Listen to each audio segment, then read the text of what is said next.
Hi, welcome back to my channel. This is Amy from With Love by Amy, and thank you for stopping by. Today is day 11 of the Spellbinders Crafty Advent Calendar. Alright, let's see what we get here.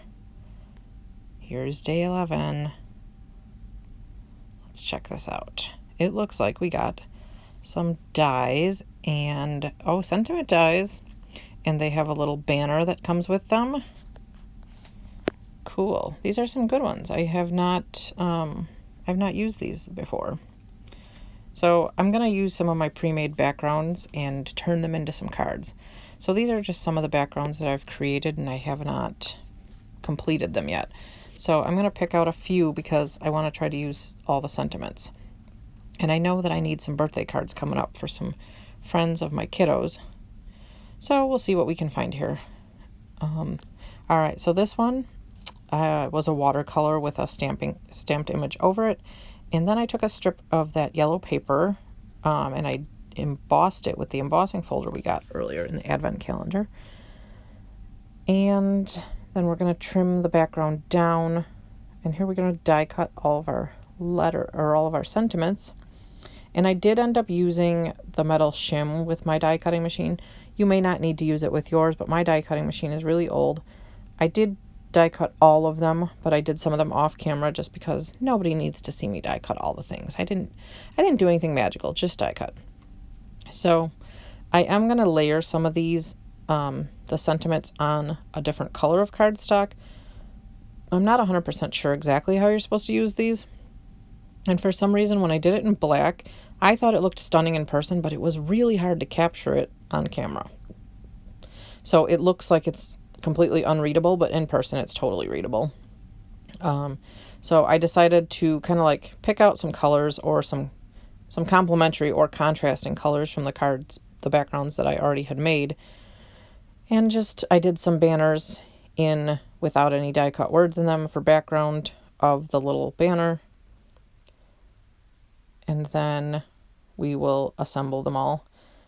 And apparently it's taking me way too long. And then we're going to trim down all these backgrounds so that they will fit on an A2 size card base because they're all just like raw designs that I had done. Like this one you can see here, I'm trimming off all the white space from the watercolor, and we're going to trim down the little strip of yellow paper as well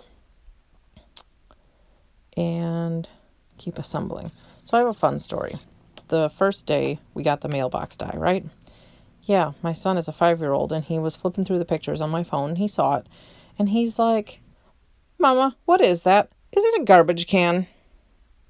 I was like, no, but I can see how you see that as a garbage can. I thought that was kind of funny. But I told him it was a mailbox and he was perplexed. Apparently, we've never dropped mail off at a blue mailbox before. So that was fun. I am keeping the scraps from this tie-dyed looking one. I did that tie-dyed looking one with a turnabout stamp from, I think it's Concord and Ninth. Is that the turnabout stamps? I don't know. And I'm mounting it on a black piece of cardstock. The ink that I used was the Gina K Electropop inks. That's why they're so bright.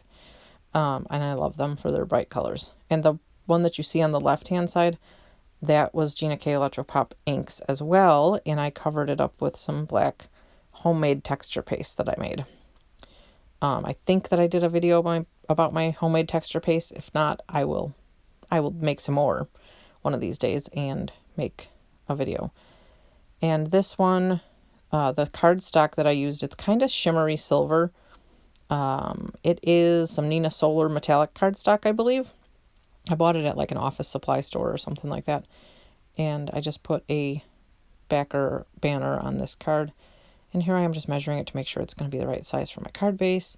This one needs a teeny bit trimmed off of it, so I did that. And now we're going to glue.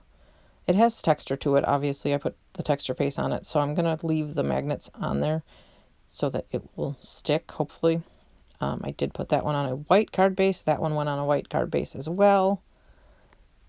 And actually, no, that one went on a black card base. My mistake. I was trying to figure out there which color it looked best on. It kind of like got swallowed up by the white card base, so the black one was where it ended up. I think the ones that are like lighter colors usually pop more when they're on a on a black card base.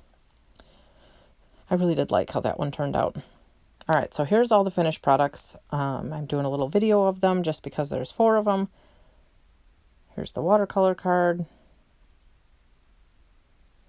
And the flowers. Those flowers are heat embossed on there. I just did like repeat stamping. And there's that one. It's pretty awesome. I love it. It's kind of hard to capture the sentiment on some of these in the camera, but it's much better in person. This one, the sentiment is way hard to capture on camera. I'm not really sure why. It's pretty easy to read in person, but it's kind of hard to capture on the camera. So there's the cards that I made. And here's photos of them, nice up-close photos.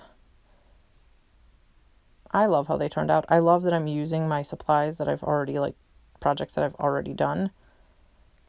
That makes my heart happy because usually they sit there for forever and ever with no sentiments on them. But there they are. Thank you so much for watching, and I hope you come back tomorrow for day 12. All right, thank you so much, and have a great day. See you soon.